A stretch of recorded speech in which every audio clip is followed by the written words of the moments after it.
All right, let's go. Welcome back. Cork Stats Counterpoint, where I argue with our favorite analysts that I can't get a hold of. Who am I to girl damn sugar? Follow me up on Twitter at John Legaza. Flow sharper than a damn razor. Same handle over on Substack. $2 a week makes all your dreams come true. 5 pounds of shit in a 2 pound box. Doing a baseball thing, doing a football thing, data, stats, ranks, projections, every freaking thing you could think of.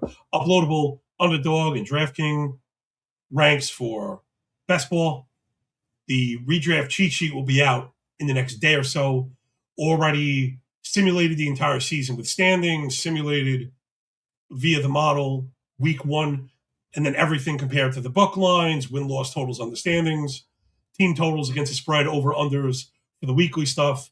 Also just put out player projections for Pats versus Seahawks, that first game. So we are rocking and rolling. You know, may know me, homie. I have a waiver article over at The Athletic, contributing over at Rotoballer as well.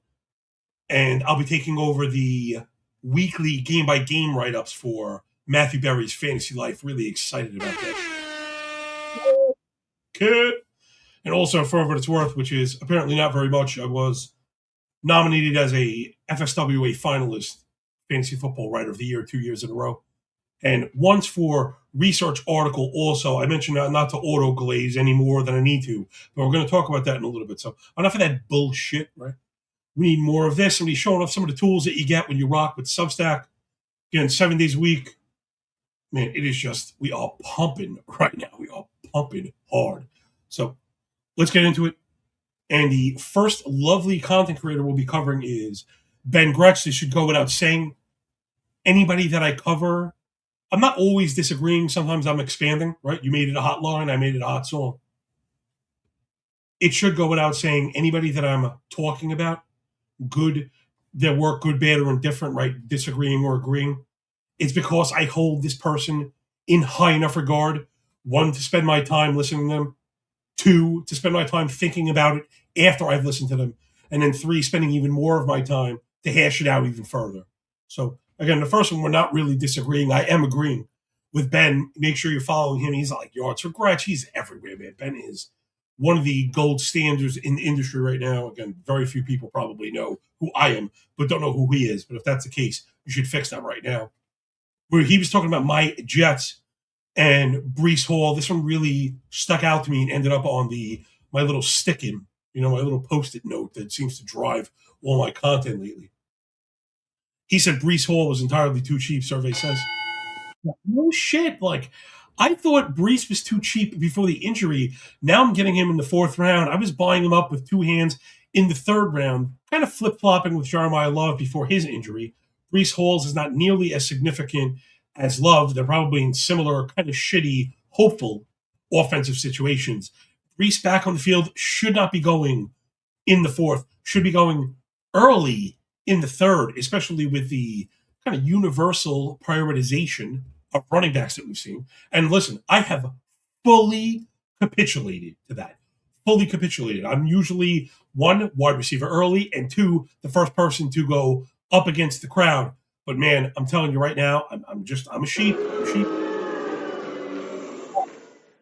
But I think you really need to prioritize running backs. I'm not saying you need to take one in the first or one in the second. I do think you need at least one before you leave the third. I'm not crazy about the running back builds that start with Tootin and Scatabo. I've come around to Swift, but still, it's not really comforting when you just know you could stack them, mash it, that buy button early, and just totally forget about it.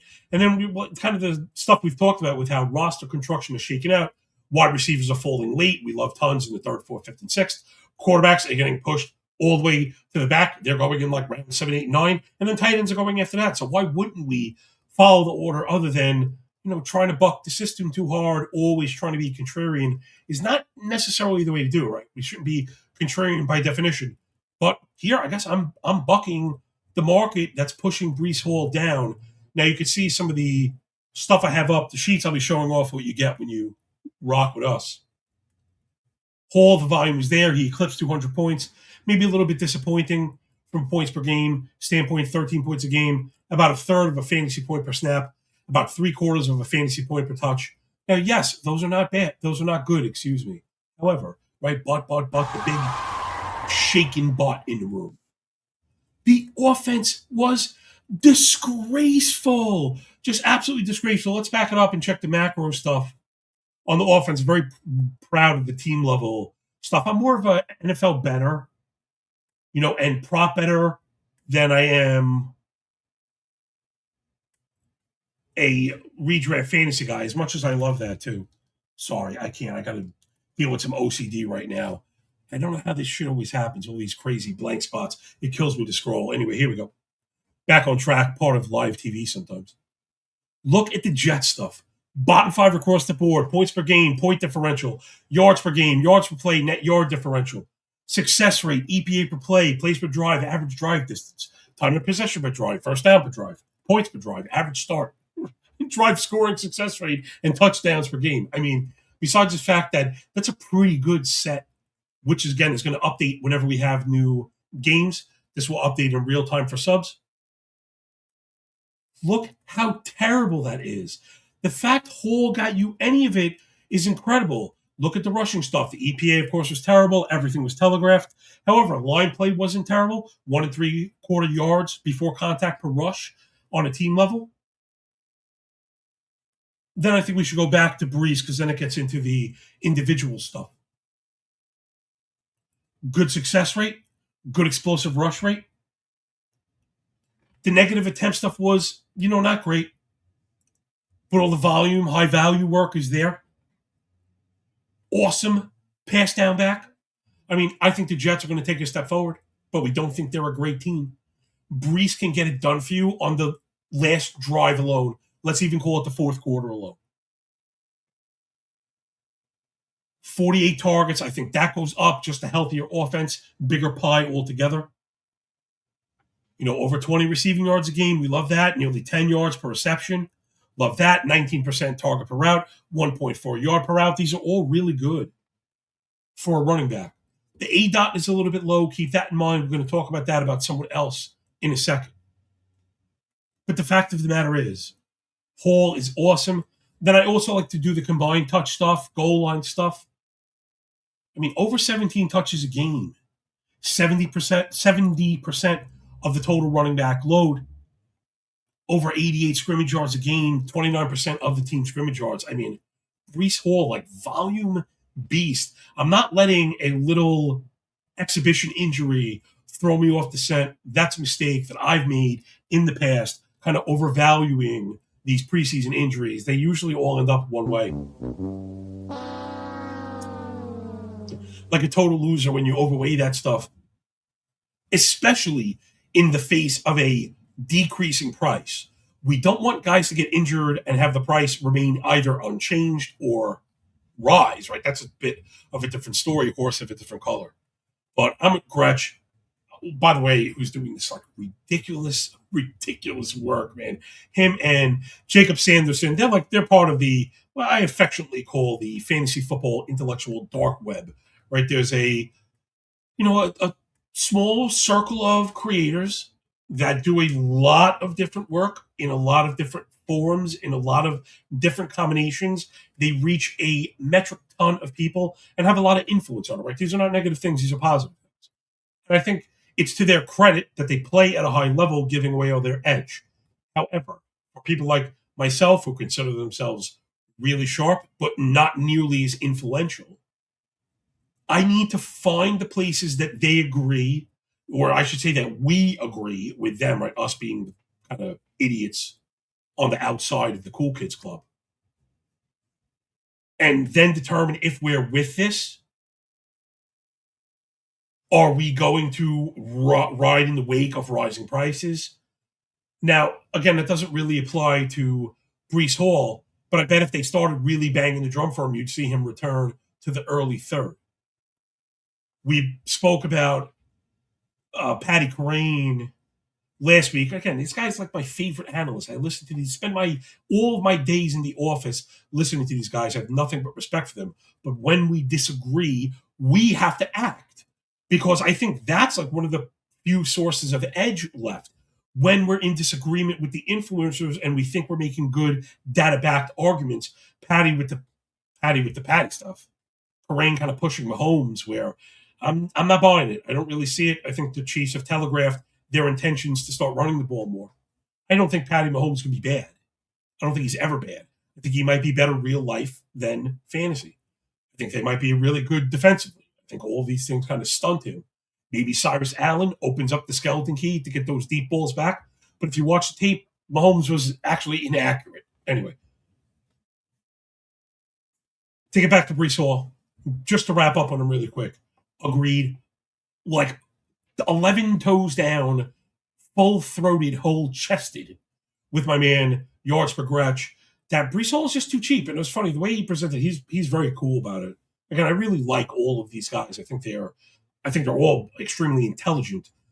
But I also think they're very good at not just framing arguments and trying to be persuasive. They also do a good job of including the counter, right? Where their points might fail. I mean, where does Breece Hall fail? I don't know. I think this is just injury. I don't think the Jets are going to be that bad. Again, for all the people that are trying to drag fucking Geno, I think his EPA for dropback as an anomaly last year, a singular data point, should be screaming positive regression is coming. He doesn't have to be a world beater. He just has to not be the worst fucking quarterback ever, people. And the whole Jets pie is going to grow. And again, that rising tide should lift all ships with Breece Hall as a tremendous part of it. You know, they keep trying to make these other guys a thing. I mean, we could look at Braylon Allen really quick. He just hasn't done anything. He just hasn't done anything. He's like this big guy. He has 2.5 yards after contact per attempt. That dog don't hunt. And he takes way too many negative attempts. Nearly 28% of all of Allen's touches were for 0 or less. I need a quicker name for that. But I really like that stat because I think it's, especially with a yards before contact per rush, that's good. To have all those negative attempts is bad. That's on you, brother. So shout out Ben Gretsch. He's doing awesome work.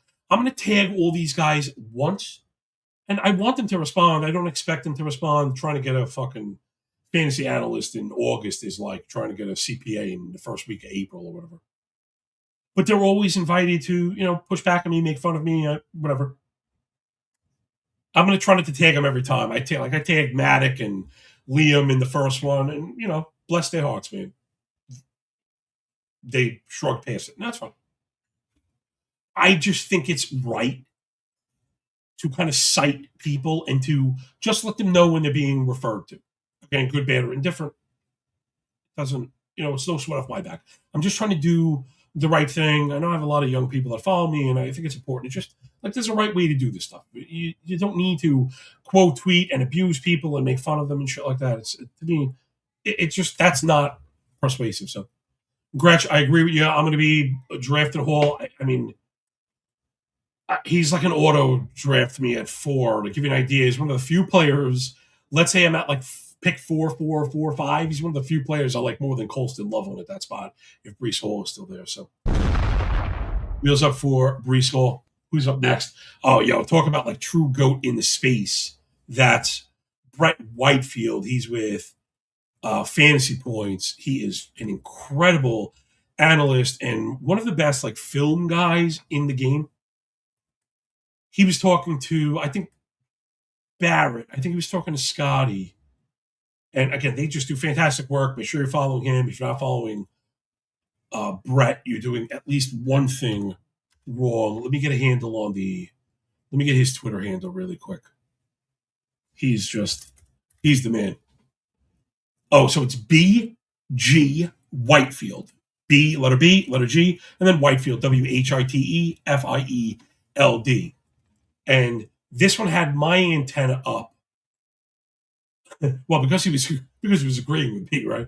Nothing like confirming a prior.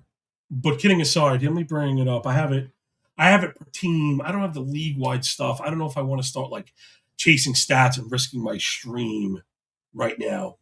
But one thing that I have found that's very important, again, on the offensive side, if you saw as I was scrolling, I showed you some of the macro stuff before, of course, advanced rushing, advanced passing stuff, explosive play, EPA, man and zone, pressure stats, sack conversions, average time to throw, the stuff, yards lost per sack. But then I also have alignment stuff. I think alignment stuff is really important because sometimes, now not to say it's necessarily going to be sticky year over year, a lot of these things are not, right? Football itself, not fantasy football itself is a very dynamic thing. It's like boxing, right? It's a anticipating the counterpunch, right? So you're like chess, you're trying to think move in front of move, right? If X then Y, if Y then Z, you're trying to get that like if Z then A or whatever ZZ, whatever the hell comes after fucking Z, you know. I think that's really important as teams start to telegraph their intentions through alignment. There's been a change in the game. You see down there, it says +2 tight end meta. This was something I wrote about. Again, auto glazing incoming, like blowjob incoming, you know. Although I'm entirely too fat to reach down there. This was the research article that I got a little love from the FSWA, and it was about scoring being down across the league. It having to do, of course, with the vaunted too high shell, which again I also have in the defensive side. In case you were curious, so it's always nice to know at a glance, who's running it the most. Arizona ran it a ton. Of course, all the stats are sortable and formatted by percentile.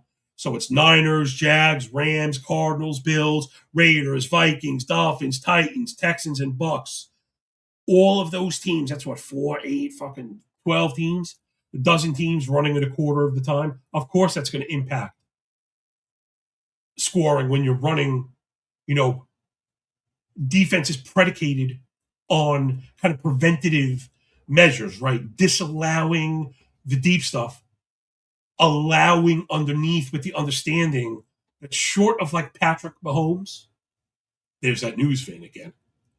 How many people do you trust to put together a 13 or a 17 fucking play drive? Knowing what we know about sacks and turnovers and how those are kill shots to a drive. Yeah, go ahead. You want to be, tempting these teams to try and beat you in that manner. Again, it's very difficult to do that. That dog don't hunt, So I was expecting. Brett's forgotten more about football than I'll ever know. But sometimes, right, the lion and the mouse, I get lucky. And there's overlap kind of in the Venn diagram. And again, confirmation bias for me, just gets me off a bit.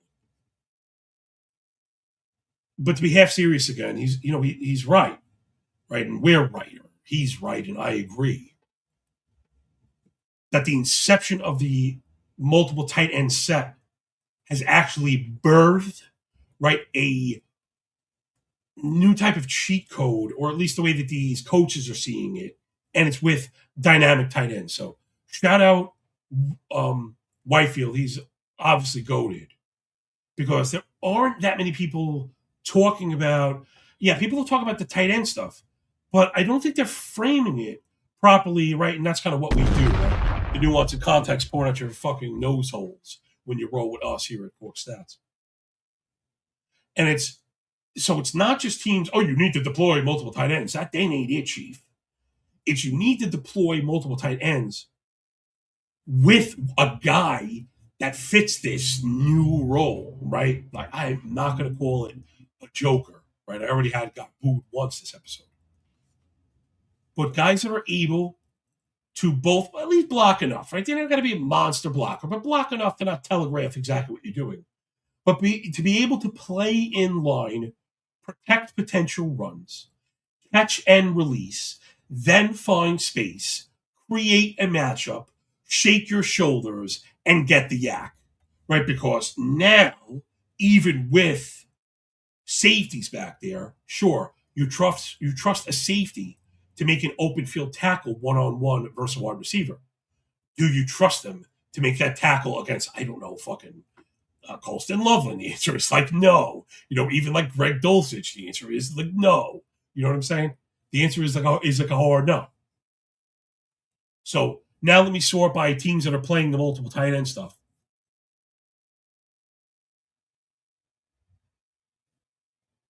Funny that the Rams, not as high as you'd think. I imagine if we were splitting this, do I have this split? I do have it split. Not to take you on Mr. Toad's wild ride, but I think this would be interesting. This is the last month of the season. During the season, we're going to split, last 8, last 6, last 4. Now, last month, I'm curious if maybe the Rams were a little bit higher, and there they are, behind only the Cardinals. Rams jumped up in the last month to like 58% of their plays. Now they had the Puka injury, right, for a little bit. And I feel like that's what caused the inception. But I forget who was talking about this, and I don't remember if it was Brett in this same episode. But somebody was talking about the Rams' prevalence of this multiple tight end stuff. And that it wasn't like thought of on the fly. McVay, we know, was like, a fucking General Patton over here. He probably had that in his bag. Man, Puka is so important to the team. Devontae, not really like the multiple level winner that he once was. What's plan B if Puka goes down? Meanwhile, the guy plays like a fucking animal. Know what I'm saying? I mean, I love Puka and I love these guys, but you watch him play and sometimes you wish that he'd head for the sideline or maybe take a dive. What's his face? Oh my gosh, the name just evaded me. Slot receiver, finished with the Seahawks. Oh man, shame on me. That just the tape was so funny because every time he'd catch a ball, Tyler Lockett. Every time Tyler Lockett would catch a ball, he would just slide. No need to get hit. For what, like a half a yard? No, you're more valuable to us alive. So now let's get back into what we were mentioning at hand, right? Teams that are going to run this 2 tight end stuff, but then also be effective at it because they've got the goods. So maybe, a team like Cleveland, Fannin kind of fits that role. I'm not sure how great he is at blocking, but he's a damn weapon out there. Now they added, it's weird, they've kind of taken a little bit of a different route, although maybe it really is a copy and paste job of the Rams with Casey Concepcion, who's going to try and create short range and intermediate mismatches. Now, the Concepcion love, has kind of pushed me off Fannin in fantasy a little bit. He was a guy that I loved. I've kind of shifted towards Kincaid because Fannin hasn't really moved down, and you can get Kincaid at 115, 120. And if he's legit for the Bills, healthy, this guy even gets he doesn't even need a full comp on the routes, just more than he had last year. He could be a top 5 tight end easily. So Cleveland, you could see it. Baltimore is really interesting. Baltimore moves away from Likely, who kind of fit that role. I don't know how that's going to play out for New York. I've kind of flip-flopped a little bit on Likely, thinking that he fit a really good slot role. He is impactful from the slot. New York just vacated tons of slot routes with Wandale. And now if Neighbors is kind of challenging deep, Fields is coming on, and I don't know where he's necessarily going to play. Maybe he's intermediate with Likely underneath. He could still be good. Again, I didn't have that pie being very big in the first place, the Giants, I mean. So anyway, I want to get back on track. I tend to do that. But again, this is just the theoreticals. I was doing some draft shows. There's so many stream drafts. They get kind of stale. I'd rather do the thinking now, show off some of the data, because we're getting to crunch time, right? These are the decisions that we want to make.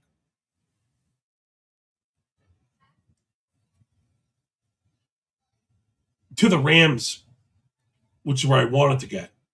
Here, let's bring up that stuff, which I think was really interesting. I mentioned it briefly in the last show. We won't totally beat it to death again. If you want to hear, my agreements and disagreements from last week, check out episode 1 of the Counterpoint. And it was Davis Maddox, what was coming across as irrational exuberance for Terrence Ferguson. Now that McVay is being very clear about his intention for a mixed role, I think validates all the Ferguson stuff. Man, I'm still having a hard time getting him up to 150. I'd really prefer one more pick before that and to get him at 160. But you could understand why. That I was making the case, I was kind of thanking Davis incidentally for, putting me on to Colby Parkinson, that I believe is the correct answer. He's going to be part of this mix. The target per route stuff is great. He really picked up steam towards the end of the year. He's a big part of the red zone plan. I mean, really efficient stuff. They put him in a spot for Yak. Target per route was really strong, really good against zone, and really good against man. There aren't a ton of guys that do that. Commanding targets against both, plus 14% success rates against both. And where I've kind of come to now, and this is to lean into the final point for what Brett was talking about. I think this is the proper way to do this. Oh, and this actually goes to a Matic point also, which is like the worst pick you can make is like drafting the tight end 6 to 8. I could not agree more. So what am I doing? Trying to fill my tight end room with the barbell approach, excuse me. Right? So give me Loveland who fits that role. We're going to get multiple tight ends. We're going to get all the Joker stuff, for lack of a better word. Then I'm going all the way back. Give me Ferguson and give me Parkinson. I'm pairing them on the same team.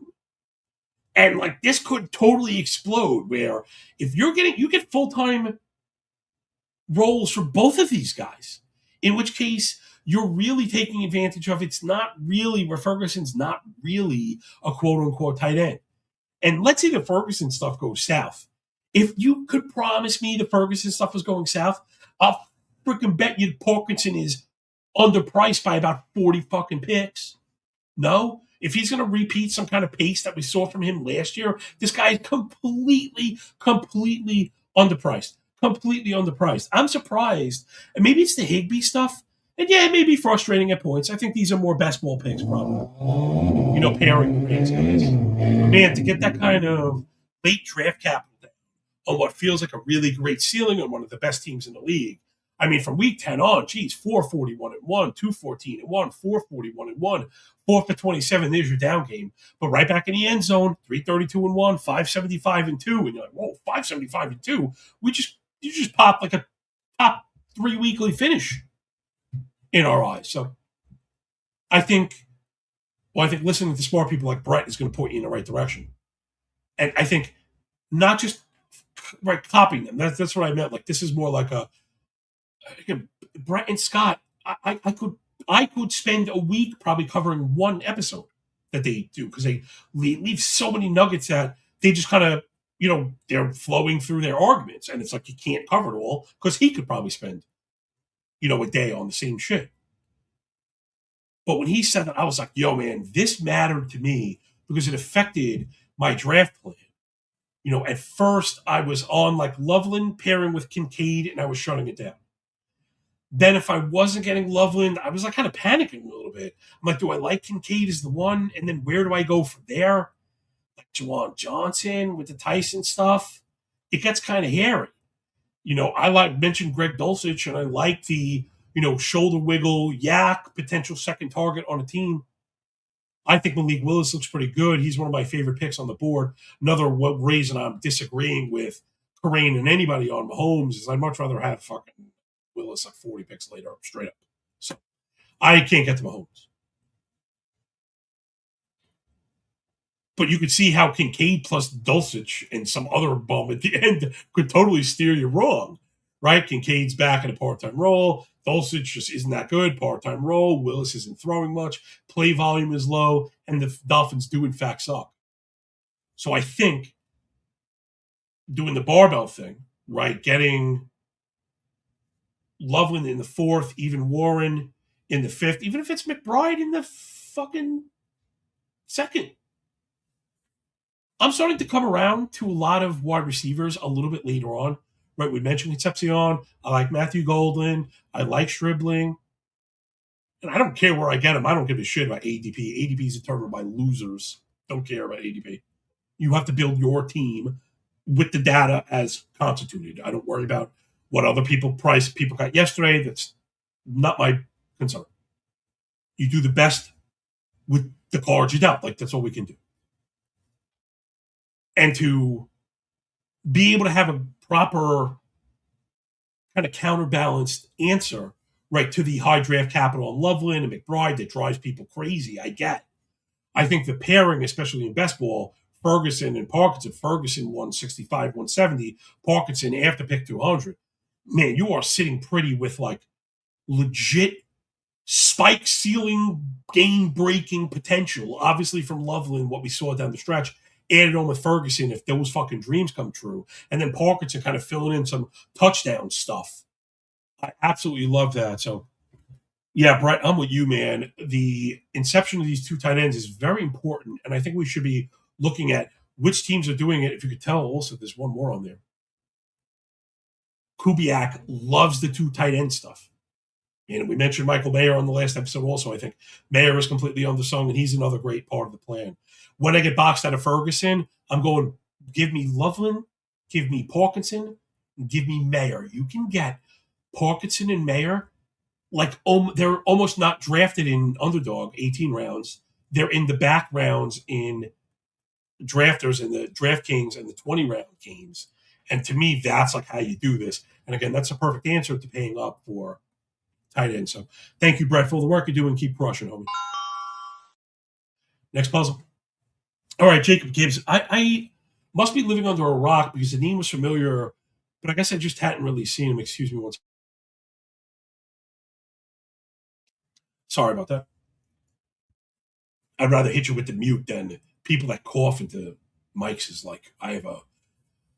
the worst. Okay, so you can see up there he was doing a bold prediction show. So obviously I'm not going to call out bold predictions. Like I think that's crazy. Most people tell you that they're bold for a reason. And also Jacob is doing, behind the box score, which is phenomenal. He's me hooking up with Theo, who I had on the show, full-throated endorsement. Jacob also kind of highly intellectual, very, very well researched, right? Very data-driven. He'd fit in perfect with our little thing. And also very good at kind of, I'd say couching arguments, but, building them properly, right? Not being too certain. But he did say something even with all of his caveats. And I was like, I don't know, Jake. Jake the Snake, man. So he had Olave as like a low ceiling player. And I think at one point he was like, I could kind of see the ceiling, but he did brush past it.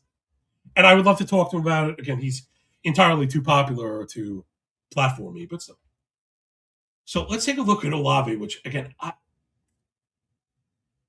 we're talking about a team that had just horrendous quarterback play, ...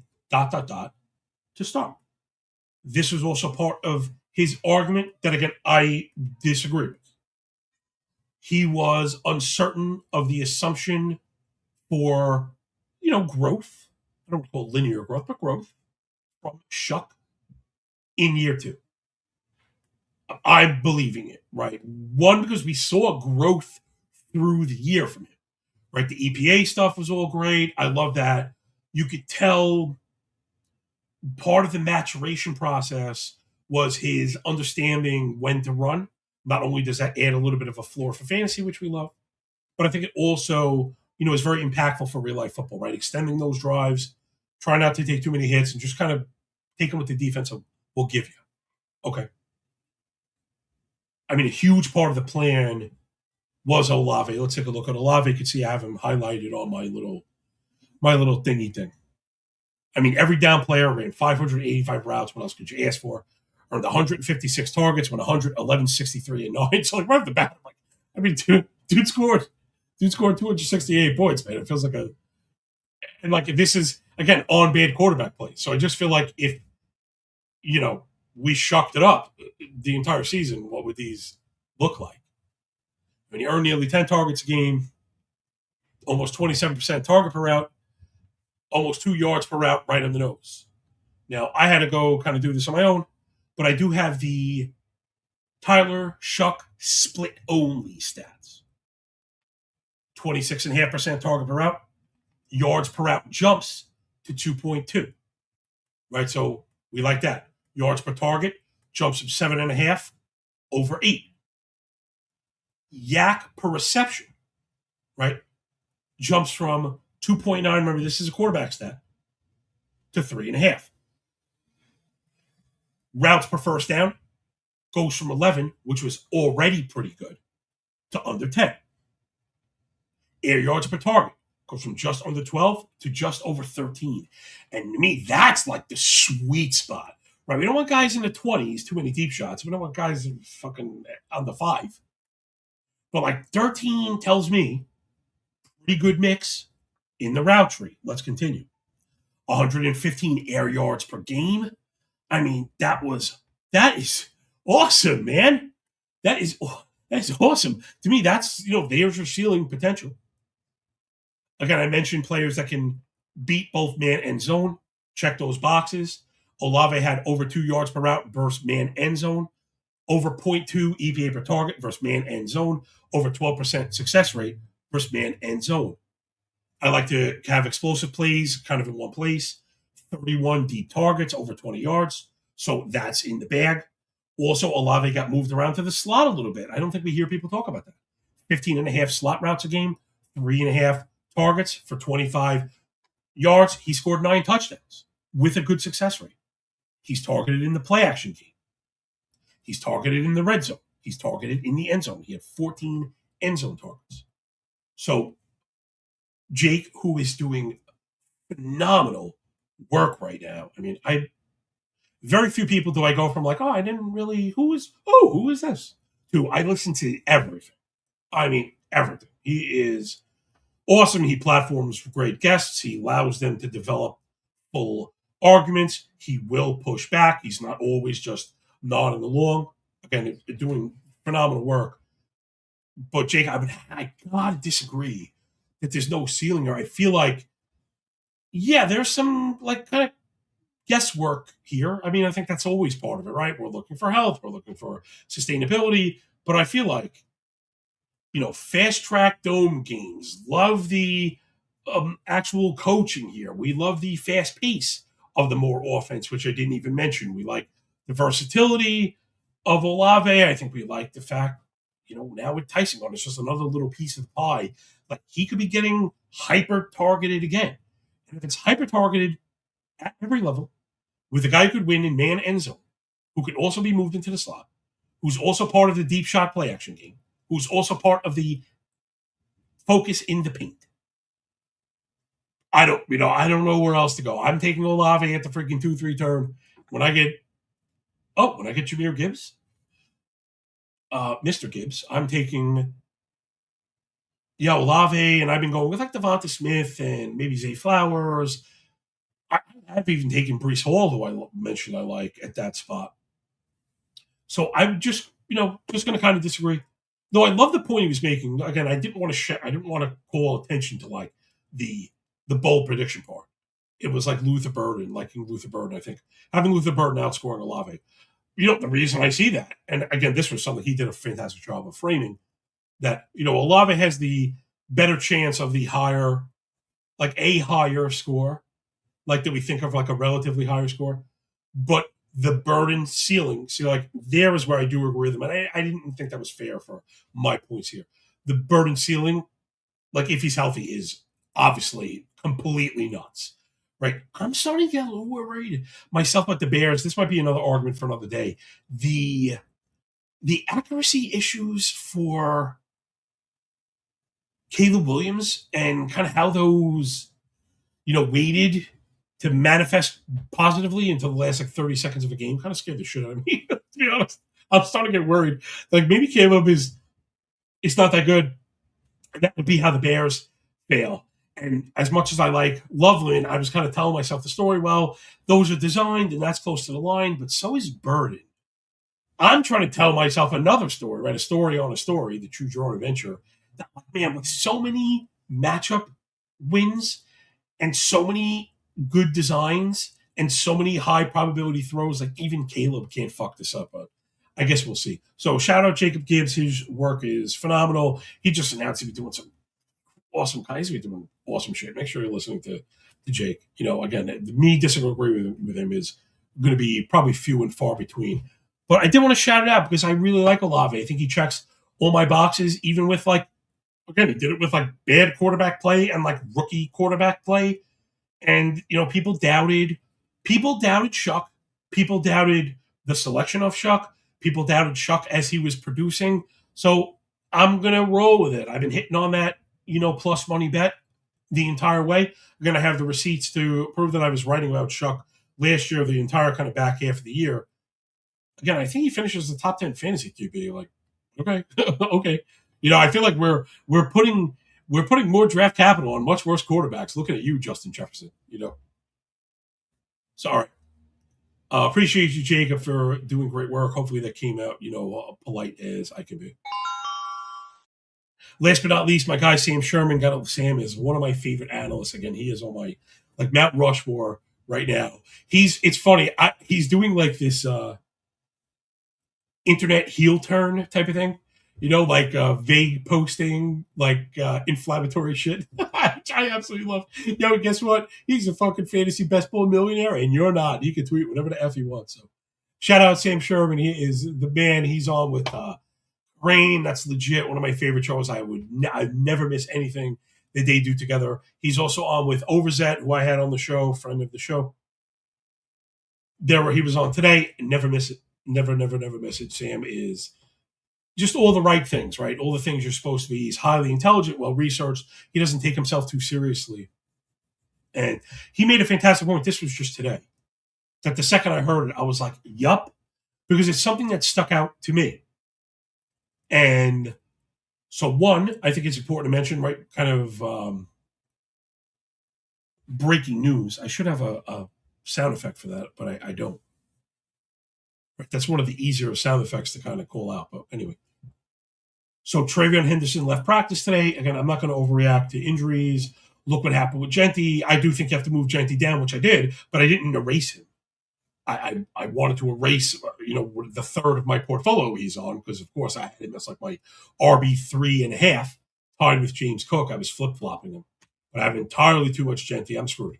my season's over. Right. So Travion left injured. And the question became, where does Ramondre go, who's already going after Henderson, even though for all intents and purposes, he's like the lead back, and we just keep trying to replace him. Now, that said, I have been drafting Travion. He's falling, and I think he's a perfect best ball pick.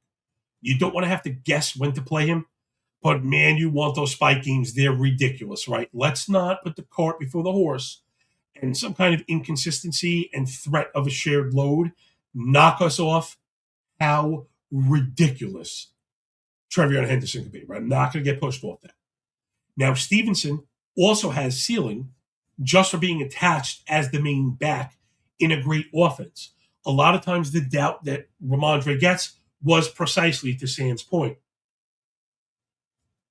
He mentioned Ramondre's efficacy in the pass game. Let's look at the Patriot back. Sorry, I wanted to put Mondre above Trey while we do this little bit of analysis. Okay, so Mondre, again, a lot of this is very comparable, right? Very comparable amount of snaps. Did Trey miss a game or two, though, right? And I think that argument could be made for both of them, like in the contingency play, which I know gets beat to death, but it's also not always the case. I think some people fall back on that as an argument, and it's not always valid. Like, not every team or backup is going to be awesome. I'll point out Jaden Blue. I have to take I got to take an L for a little. And now I'm glad I wasn't chasing him up this most recent kind of steam, but I did have him up boards and was drafting him on a lot of teams. Jaden Blue for the Cowboys, assuming he was one of those pure, absolute kind of RB2 guys. Now I'm not so sure. It feels like he might just have pass catching role. Sounds like Malik Davis might get end zone work for the Cowboys, which is what we love about Javonte so much. Maybe Blue outplays him, but regardless, to this point, Travion, I do think, steps into the workload, like a big workload. And again, we've already seen that from Ramondre, right? The games that Ramondre missed last year, Travion had 18 touches versus Atlanta. He had 15 touches versus Tampa. He went bananas, 147-2 on the ground.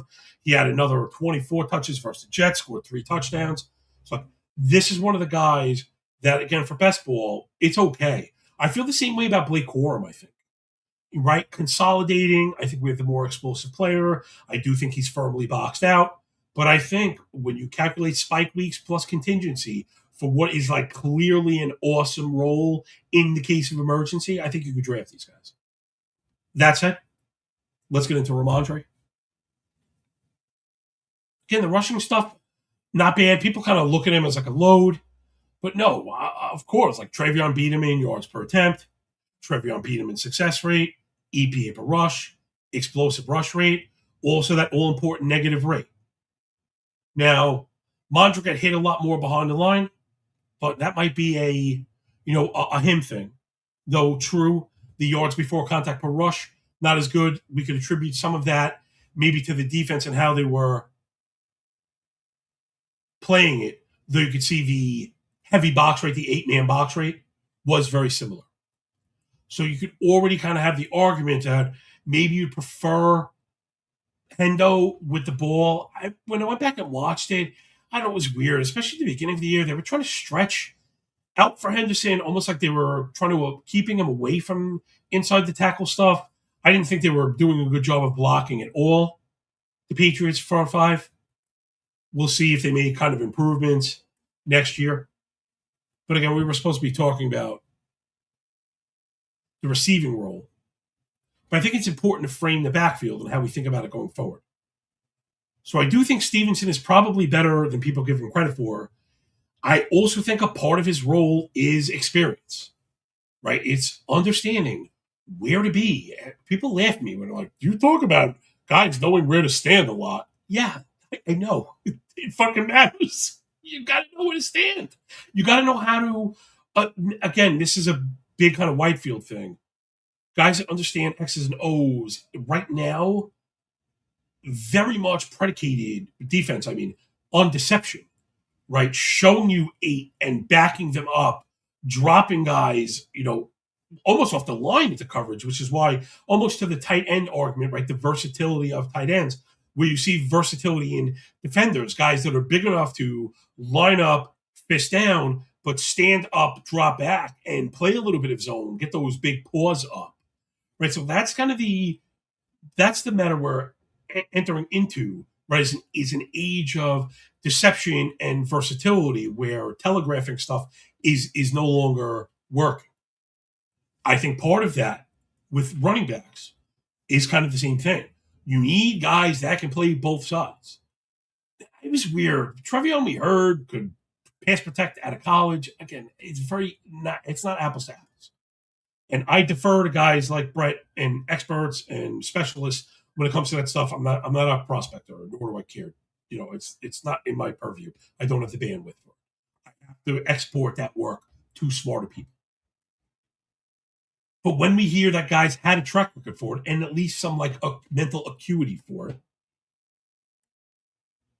and I think Sam was talking about this as well, step forward from Hendo passing game. But that's the assumption where Mondre is already good there.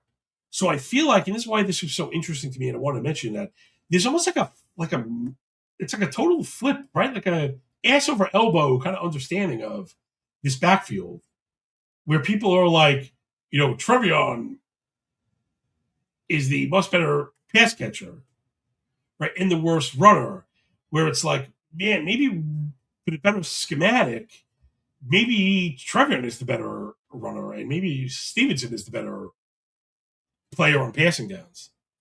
And check this out. And I want to get to one thing specifically that he mentioned. So again, Mondre had him in receiving yards a game, yards per reception, yards per route.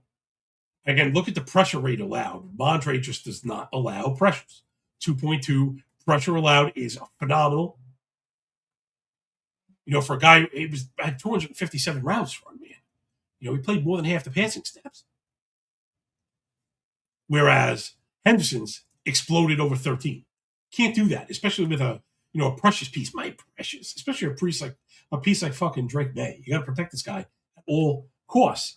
But this is not like, we're leaving, fat, slow guy in the backfield.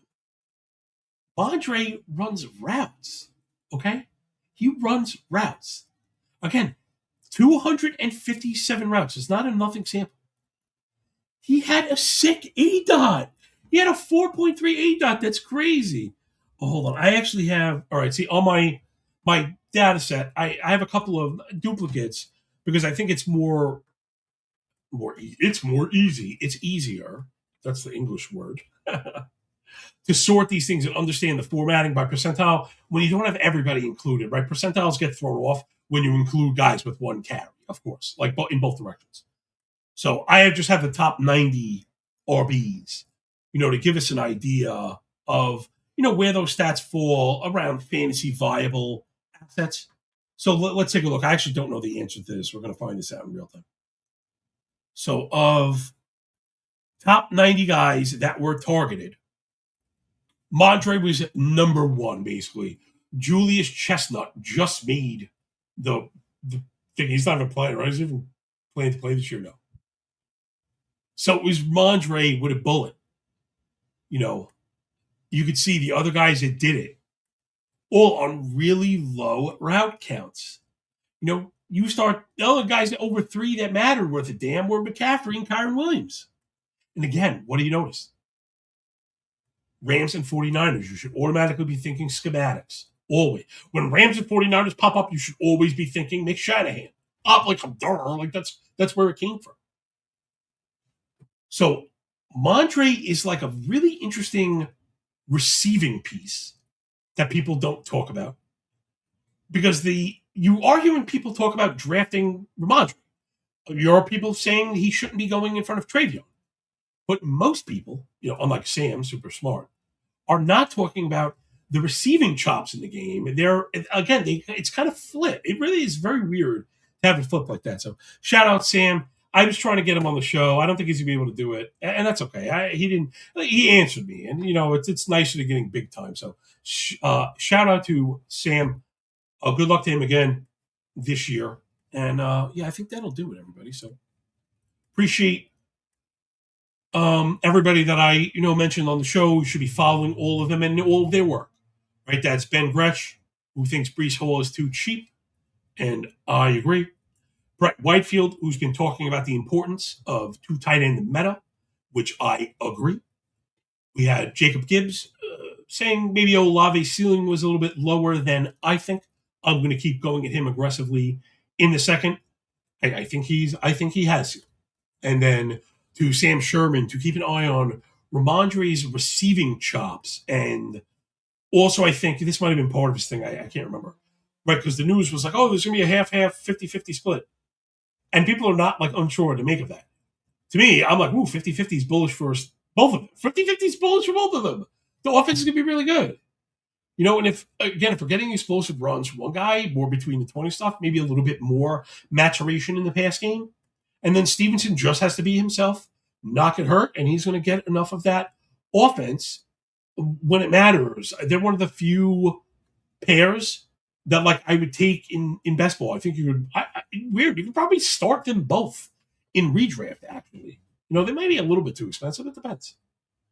It depends on who you waited for and where else you went. If you had one more running back, it'd be a little bit easier to stomach starting Mondre as a flex than an RB2. But I think he fits him. I'm serious. I think he fits him. So, all right, that'll do it for the Counterpoint episode 2. Thank you so much. Please like and subscribe and all that stuff. It matters way more than it should. Check out my work. It's at The Athletic, it's at Rotable, or it's at NBA Fantasy Life, and here on YouTube. If you're into baseball, you've come to the right place. But also the football stuff, showed off some of the tools, and man, you really haven't seen. Geez, I should have showed off a little bit more of freaking everything. I mean, we literally have all of it going. I said we simulated the entire week 1. I simulated the entire season with standings. Then, like I mentioned, we have.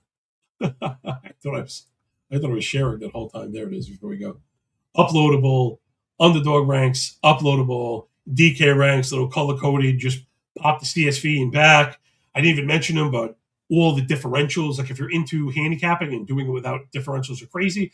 And if you could find this shit formatted and scraped and presented for cheaper than I am, all the power to you. Good luck with that. And then, yeah, like I mentioned, the standings and the Algo week one projections. There they are. New England versus Seattle. We're going to have optimal 150s and just every freaking thing I could possibly think of to over deliver. Very hard to ask for money in this kind of shitty economic environment. But here I am doing just that because the employer and employee relationship is kind of broken. I mean, that's my freelance thing, but you want to become unfireable, right? So if you can find it in your heart, support good people doing good work. Don't be a cheap bitch. You know? Enjoy the games, enjoy the day. And when we're done with the book, enjoy the pay. Remember, when you work this hard, winning feels a lot less like luck, yo. Peace out, everyone.